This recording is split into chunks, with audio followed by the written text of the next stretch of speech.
Hoje, de uma forma muito especial, irmãos, nós celebramos uma data importantíssima no calendário cristão. Qual é a data que a gente comemora hoje, que a gente celebra hoje? Vai, com vontade agora que a irmã já deu cola. O domingo de Ramos, muito bem, o domingo de Ramos, um dos momentos mais marcantes na caminhada de Jesus na direção da cruz. Como lemos no texto do nosso boletim, você já viu aí? Tem um texto no nosso boletim sobre isso, nos lembrando como aconteceu, detalhes do que aconteceu. Vale a pena você dar uma lida depois. É a entrada de Jesus em Jerusalém.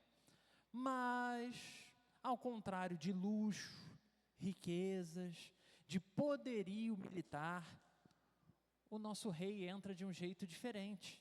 Ele entra como rei, é verdade, mas não um rei como o mundo esperava. E é exatamente sobre isso que nós vamos refletir nessa manhã. O reinado de Cristo e como ele continua contrastando com todos os reinos desse mundo. Sem mais delongas, abra sua Bíblia, Evangelho de Mateus, capítulo 21, do versículo 1 ao versículo 11. Eu vou fazer a leitura de novo na versão NVI. Se você acompanhar no telão, vai ter a versão NVI para você. Mas eu convido você a manter a sua Bíblia aberta durante toda a exposição da palavra. Diz assim a palavra do Senhor. Quando se aproximaram de Jerusalém e chegaram a Betfagé, ao Monte das Oliveiras, Jesus enviou 2 discípulos, dizendo-lhes... Troca para mim o microfone, por favor, que esse aqui vai ter que substituir pilha, provavelmente.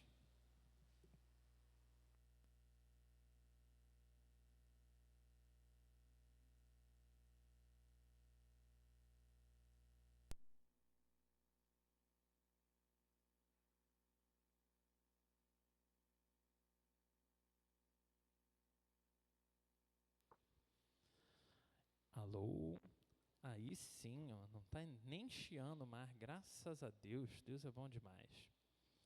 Versículo 2, dizendo-lhe, vão ao povoado que está diante de vocês, logo encontrarão um jumento amarrado com um jumentinho ao lado, desamarrem-nos e tragam a mim.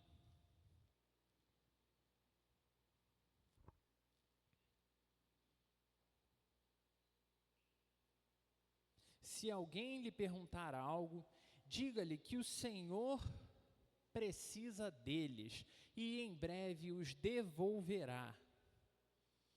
Isso aconteceu para que se cumprisse o que fora dito pelo profeta. Digam à filha de Sião, eis que o seu rei vem a você, humilde e montado em um jumento, em um jumentinho, cria da jumenta. Os discípulos foram e fizeram o que Jesus tinha ordenado. Trouxeram o jumento e o jumentinho, colocaram sobre eles os seus mantos, e sobre eles Jesus montou. Uma grande multidão estendeu os seus mantos pelo caminho, e outros cortavam ramos de árvores e os espalhavam pelo caminho. A multidão que ia diante dele e os que o seguiam gritavam, Hosana ao que vem. Opa, desculpa, eu fui de coração, né? Vamos lá. Hosana ao filho de Davi. Bendito é o que vem em nome do Senhor. Hosana nas alturas. Quando Jesus entrou em Jerusalém, toda a cidade ficou agitada e perguntava, quem é esse? A multidão respondia, esse é Jesus, o profeta de Nazaré da Galileia. Somente até aqui. Se você continuar mantendo seus olhos na Bíblia e voltar um pouquinho no texto anterior, veremos que no capítulo 20 de Mateus, Jesus está se direcionando a Jerusalém, ele está no caminho de Jerusalém. Pela 3ª vez ele anuncia para os discípulos que ele será traído, que ele será morto, mas que isso não será o fim, porque ele ressuscitará, como a gente pode ver nos versículos 17, 18 e 19 do capítulo 20. Logo depois, Tiago e João pedem posições de destaque no reino. Olha só que coisa! mostrando que os discípulos ainda não tinham entendido muito bem o tipo de reino que Jesus estava propondo para eles todo dia, o reino que Jesus vinha estabelecer. Em seguida, Jesus cura 2 cegos, lá em Jericó, que o reconhecem como filho de Davi, um título considerado messiânico. E assim a gente chega no nosso texto, e aqui Jesus faz essa entrada em Jerusalém, e logo em seguida caminha para o Monte das Oliveiras, e prepara a entrada em Jerusalém. Ele então orienta os discípulos a buscarem o jumentinho, cumprindo assim a profecia lá do profeta Zacarias, lá no Antigo Testamento, capítulo 9, versículo também 9. E ele entra na cidade sendo aclamado como rei por toda aquela multidão. As pessoas espalhavam mantos, você consegue ver isso, de gente tirando camisa e botando no chão e jogando todo tipo. Muito obrigado. E jogando as camisas, e jogando pedaço de árvore, botando aquelas folhas, né? Para ficar aquele caminho bem espetacular para Jesus passar, gritando, Hosana ao filho de Davi. Isso, meu irmão, minha irmã, é uma recepção triunfal, é algo espetacular, mas cheia de mal entendido.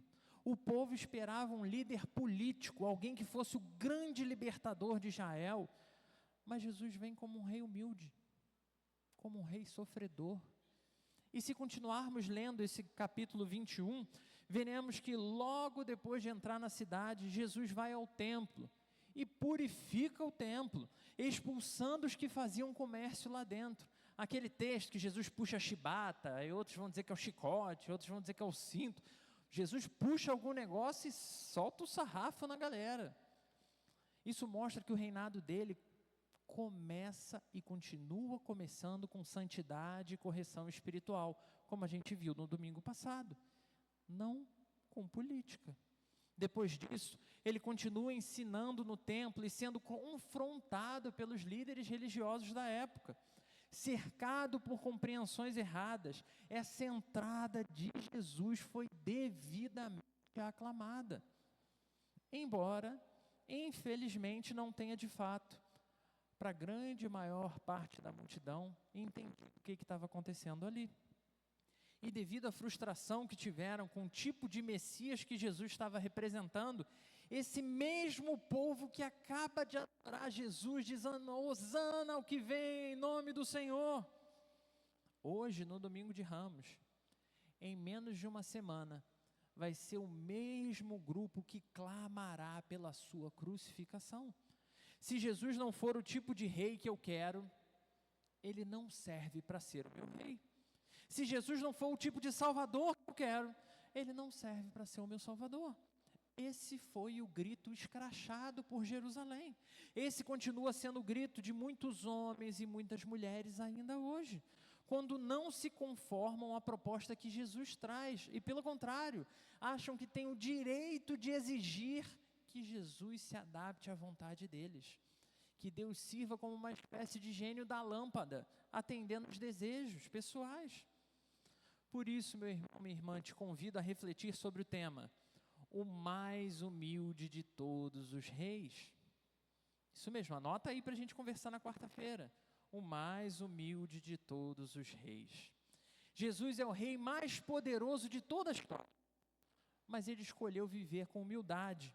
Em cada detalhe da sua missão, Jesus exercitava essa humildade.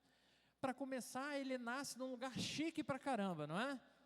Uma manjedoura, e não lá dentro do palácio. Ele foi criado como carpinteiro, não como um príncipe glorioso. Ele entra em Jerusalém montado em uma Ferrari. Não, em um jumento, símbolo de paz, de simplicidade. Ele não usou nenhum cavalo de guerra para mostrar quem ele era. Esse Jesus, meu irmão, minha irmã, esse Jesus teve fome, teve sede, viveu escassez. Por vezes a Bíblia diz que ele não teve nem onde reclinar a cabeça, não tinha nem onde dormir, o que significa que muitas vezes ele dormiu ao relento, em algum lugar na rua. Até mesmo enfrentou a morte de amigos. Ele sofreu a dor da perda. até a dolorosa dor na perna. E no ápice da sua humildade, esse Deus glorioso e encarnado se dispõe a lavar os pés dos discípulos, como a gente pode ver lá no Evangelho de João, capítulo 13. Isso, irmãos, na cultura judaica, era a tarefa do servo mais inferior da casa, aquele que é o mais inferior, menos respeitado, é que tem a tarefa de lavar pés. Mas Jesus, o mestre dos mestres, se ajoelha, discípulo a discípulo, pega a toalha, a bacia e serve lavando os pés. E depois disso ainda diz: eu lhes dei o exemplo, para que vocês façam exatamente como eu fiz. A humildade de Jesus não era um gesto pontual ali, era o estilo de vida do próprio Deus encarnado, como a gente falou, que vem aparecendo ao longo de toda a sua vida. E Ele nos convida de novo nessa manhã a segui-lo também no mesmo caminho de humildade. Por isso, dizemos que essa entrada em Jerusalém foi sim uma entrada triunfal, mas de um jeito soberanamente especial. O Rei de todo o universo, você consegue imaginar o ser mais poderoso, mais incrível de toda a existência, vem entrando com vestes simples, com meia dúzia de discípulos e em cima de um jumentinho. Que coisa mais simples. E assim, chegamos ao nosso primeiro ponto, e você vai anotar aí para a gente conversar na quarta-feira. Primeiro, está anotando aí, né, Rosa? A Rosa tem um caderninho poderoso. Opa, a Rosa tem um caderninho poderoso. Está tudo anotado lá, hein? Se tem dúvidas sobre as pregações, pede o caderninho da Rosa. Ponto número 1. Um rei que cumpre as escrituras sagradas. Um rei que cumpre as escrituras. Jesus não está entrando, nesse momento do nosso texto aqui, Jesus não está entrando em Jerusalém por acaso não. Ele está cumprindo um plano milenar que foi sonhado, arquitetado para ser exatamente desse jeito. Mateus, quando faz esse registro que a gente leu aqui, ele está citando diretamente Zacarias, no texto que eu também já falei, capítulo 9, versículo 9, dizendo: alegre-se muito, ó filha de Sião, exulte, ó filha de Jerusalém, eis que o seu rei vem a você, justo e vitorioso, humilde e montado num jumento, num jumentinho, cria da jumenta. Essa profecia foi escrita 500 anos antes de Jesus encarnar e viver na terra como qualquer um de nós. E agora, nesse momento, no domingo de Ramos, diante dos olhos de todo o povo, essa profecia se cumpria, detalhe por detalhe. Ou seja, Jesus estava mostrando: eu sou o rei prometido, mas não sou o rei que vocês esperavam, mas eu sou o rei que Deus desejou para vocês. Ele não vem com carruagens, ele não vem com soldados, ele não vem trazendo seus prisioneiros para mostrar que ele era forte, ele não vem fazendo escravos pelo caminho. Esse rei vem com mansidão, vem com justiça, vem com paz, vem com humildade. Ele vem gloriosamente, mas montado num jumentinho. Que contradição, né? Principalmente considerando o nosso senso de glória. O que é ser glorioso? Ainda bem que meu pai não está aqui na igreja, senão ele ia falar que é ser botafoguense. O que é ser glorioso? O que realmente é ter essa posição de glória? Para Jesus, nesse momento aqui, foi caminhar diante de um povo que o trairia, em cima de um jumentinho. Como alguém tão importante, como alguém tão poderoso pode se prestar a algo tão pequeno?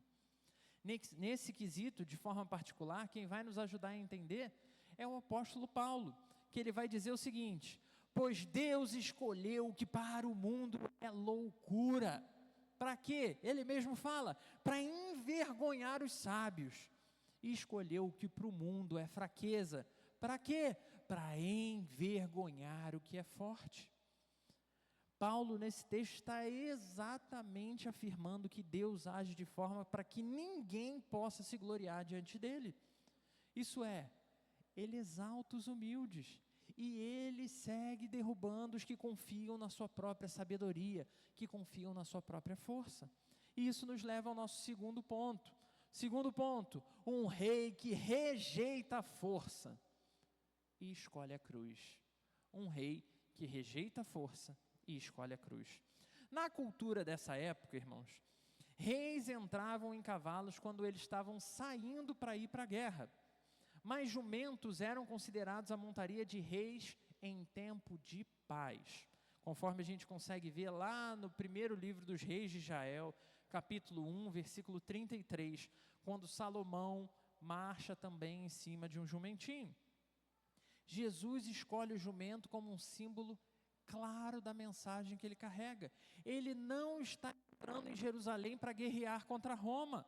Ele não está ali para tomar o trono que pertence a César, para mostrar para o mundo que os judeus vão governar. Ele não vem por uma libertação política, muito menos por libertação ideológica. Ele está ali com uma única missão, e essa missão é tomar para si, mas não a glória, tomar para si a cruz. O povo queria um rei político, mas Jesus era o rei eterno. Ele mesmo afirma isso lá em João 18, versículo 36, dizendo: meu reino não é deste mundo. Não adianta você querer, o Brasil vai ser a nação do Senhor, porque não vai ser uma mudança econômica, não vai ser uma questão política, vai ser espiritual. Jesus rejeitar a força e escolher a cruz é fundamental nesse momento do Domingo de Ramos, porque revela o coração de Deus e redefine para nós o que é verdadeiramente vitória. Se Jesus tivesse vencido pela força, teria mudado o sistema político, mas não teria resolvido o nosso problema mais profundo. Qual é o nosso problema mais profundo? O pecado. A gente viveria em glória. Olha que legal, você ser filho do rei, você ter tesouros, você ter autoridade. Mas o pecado continuaria ali, dominando sobre você. A cruz não foi sinal de fraqueza, irmãos. Coloca aí na sua cabeça e no seu coração. A cruz, substitui para mim mesmo isso aqui. A cruz é um sinal de obediência, é um sinal de amor, é um sinal de propósito eterno.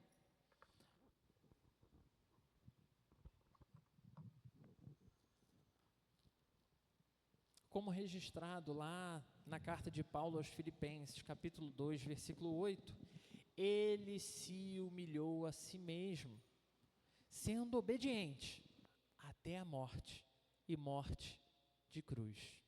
Ao escolher a cruz, Jesus assume uma série de compromissos. Na cruz, o Senhor nos reconcilia com Deus, pagando o preço pelos pecados de todos nós, de todos os nossos pecados. Na cruz, ele mostrou que o reino de Deus é inverso ao reino desse mundo. Vem-se servindo, vem-se aparentemente perdendo, porque alguns acharam que tinham derrotado Jesus porque ele tinha morrido. Na cruz, o nosso Senhor nos deu um caminho para seguir na nossa vida. E esse caminho é um caminho que nos leva a negar a nós mesmos, mas tomar a nossa própria cruz no momento de seguir. De maneira que a cruz nos ensina que o poder de Deus não está em dominar, mas em ser transformado pelo agir de Deus. E que o verdadeiro rei, meu irmão, minha irmã, bota isso na sua cabeça, o verdadeiro rei é aquele que está disposto a dar a sua vida pelo seu povo. Que presidente da República teve essa condição? Que homem, ao longo da história do mundo, quis fazer isso?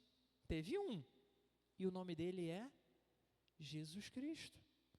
Como não adorar um Deus assim? Como não adorar um rei como esse? Mas isso, glória a Deus, ainda não é tudo. Tem mais. Ponto 3, anota aí para a gente conversar. Ponto 3, um rei que entra como cordeiro, não como um leão. Esse é o grande paradoxo dessa entrada triunfal.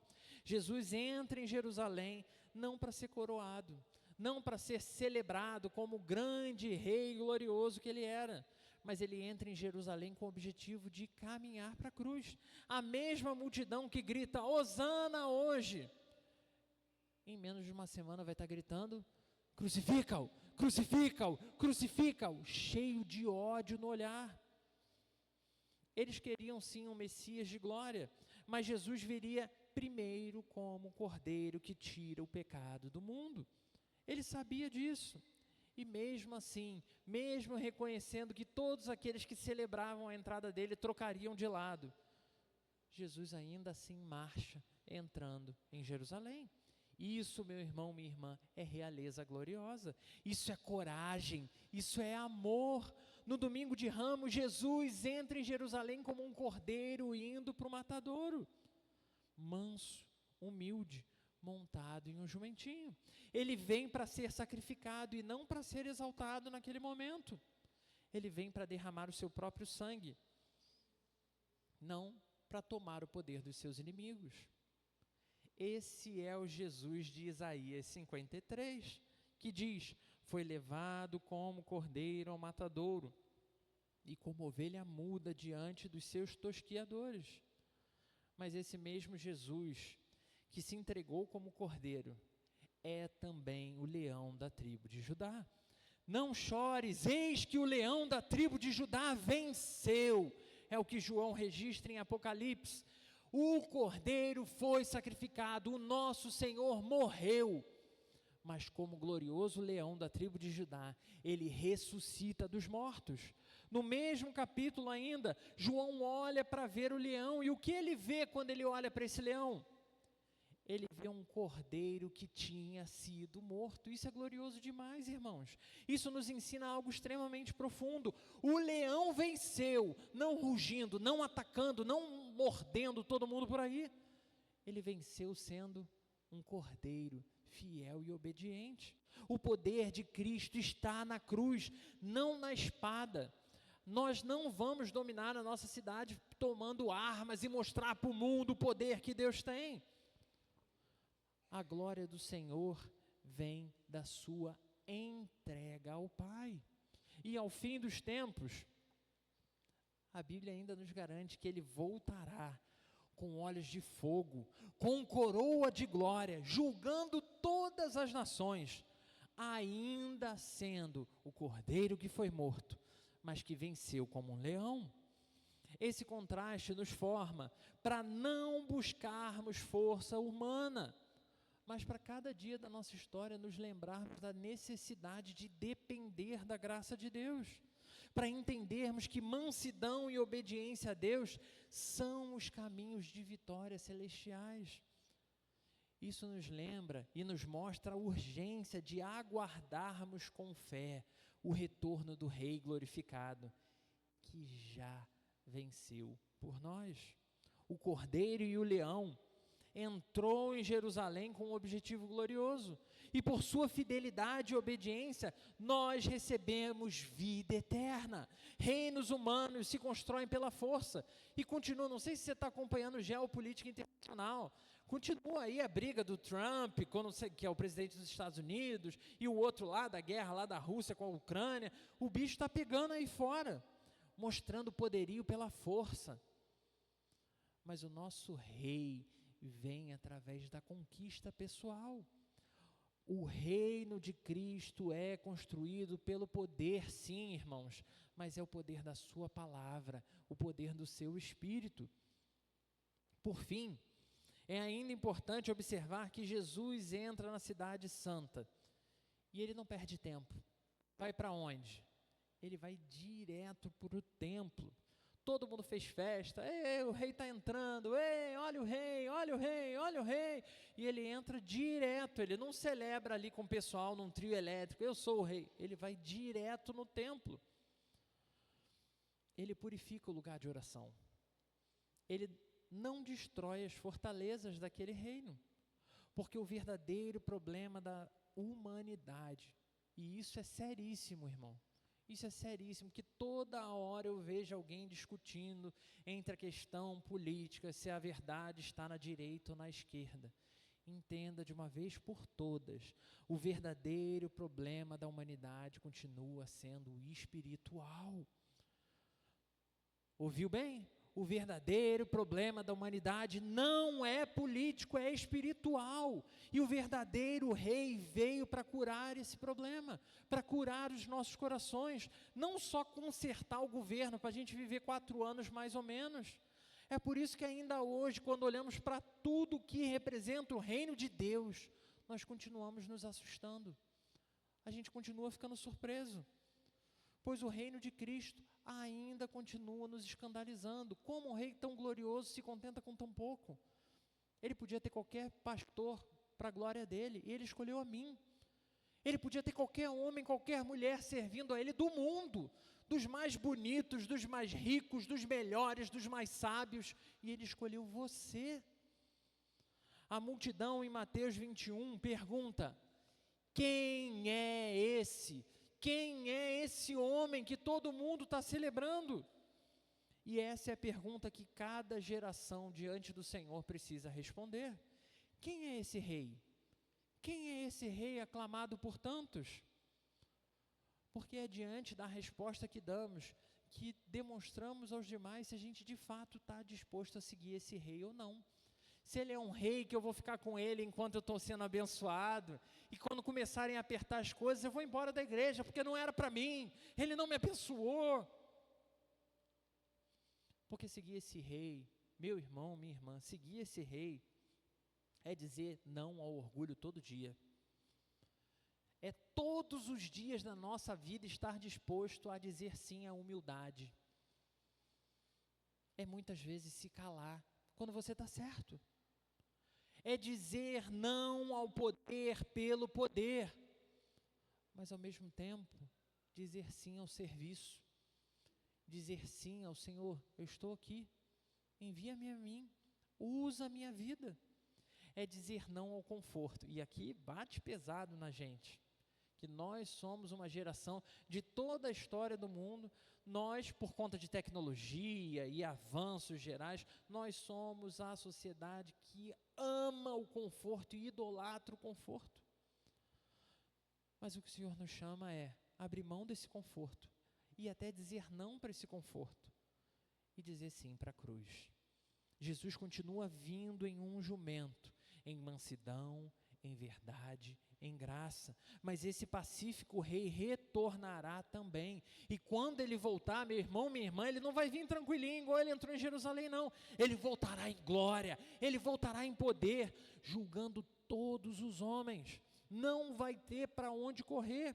Por isso precisamos refletir sobre algumas mudanças que devem ocorrer urgentemente na sua vida, urgentemente na minha vida, imediatamente. Primeira coisa que tem que acontecer, entender a necessidade de vivermos como cidadãos do reino. Que reino? Do reino de Cristo. Seu maior pertencimento não é a sua nação, não é o Brasil, não é o Rio de Janeiro, não é a bandeira que você escolheu defender, não é nenhuma ideologia, não é nenhuma cultura, é o reino de Deus, o reino do glorioso Deus. Segunda coisa que a gente precisa mudar com urgência, reavaliar as nossas expectativas sobre Jesus. E aqui você tem que ser sincero, meu irmão, minha irmã, não adianta continuar fingindo, Ele vê o seu coração. Então, em nome de Jesus, responda a pergunta: você está tentando encaixar Jesus nos seus planos?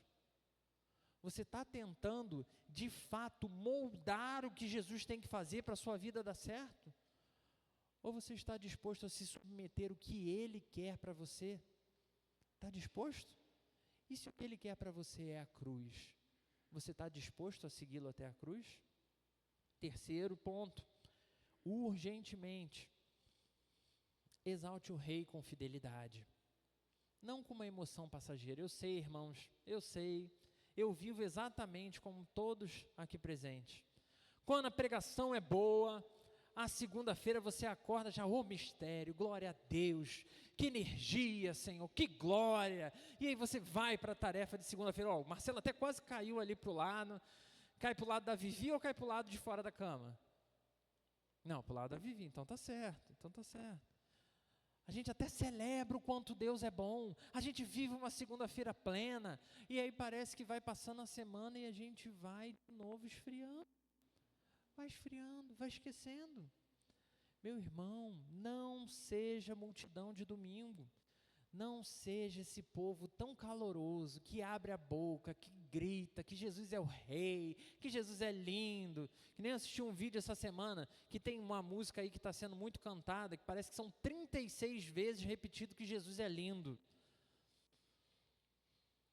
Isso é o que? Para entrar na cabeça? O que a Bíblia diz é que ele não é bonito não, que ele é feio. Está escrito lá que ele era feio. Não tinha beleza nenhuma. Não tinha formosura nenhuma, ele não era atrativo, as feições dele não eram atrativas aos olhos, porque o reino dele não era desse mundo. Ele não usou nenhum desses poderes para chamar a atenção para si.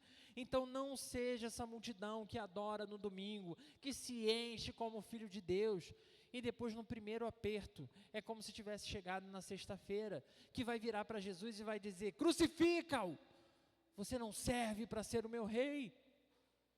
Seja discípulo, sim, meu irmão, minha irmã, mas seja o discípulo fiel, o discípulo que caminha até a cruz, o discípulo que está disposto a ir além da cruz, porque entende que a cruz não é o fim. Já estou concluindo. Jesus entrou em Jerusalém há mais de 2000 anos atrás.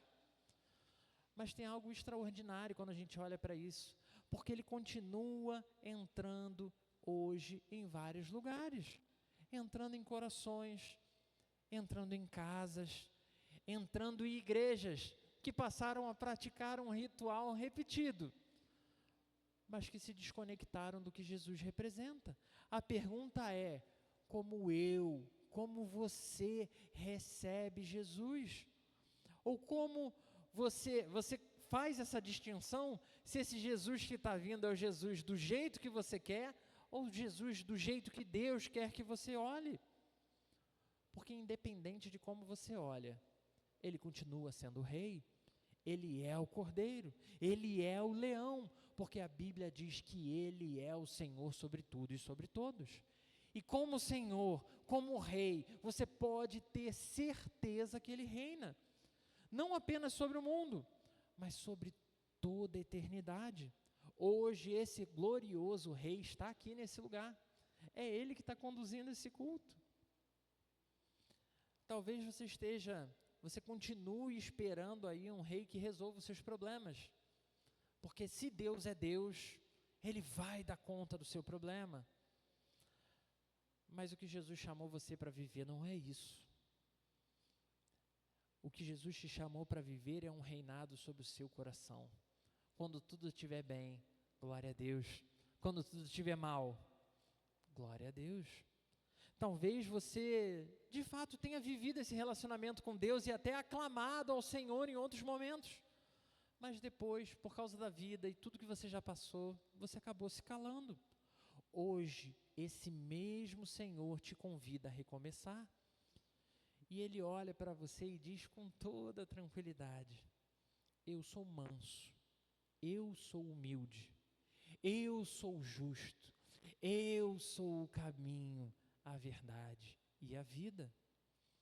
Então, meu irmão, em nome de Jesus, aclame ao Rei, adore ao Rei, abrace esse Rei com toda a sua alma, siga-o todos os dias da sua vida, porque hosana é o que vem em nome do Senhor. Convido você a fechar os seus olhos, vamos falar com Deus. Senhor Jesus, Rei eterno, obrigado porque não vieste com violência, mas com graça, com mansidão. Não vieste sobre um cavalo, mas vieste sim, Senhor, sobre um jumento, animal que para a gente, na nossa cultura, então, não tem nenhum valor. Obrigado, Senhor, porque o Senhor não veio com espada, mas veio com a cruz. O Senhor reina sobre as nossas vidas, o Senhor reina sobre essa igreja. Reina, Senhor, em Teu nome, sobre cada coração que hoje Te reconhece como Rei, para que todos os dias possamos clamar, sim, a plenos pulmões, hosana ao Filho de Davi. Bendito que vem em nome do Senhor. Dá-nos, Senhor, a conhecer a maravilhosa graça de Te adorarmos todos os dias da nossa vida nesse mundo, Senhor. Enche-nos aqui agora da gloriosa alegria do céu, para cantarmos todos os dias, Senhor, em nome do Senhor, com autenticidade de coração, que cada louvor ao Teu nome, Senhor, represente o quão alinhado o nosso coração está com o Seu. É isso que Te pedimos, Deus, em nome de Jesus. Amém.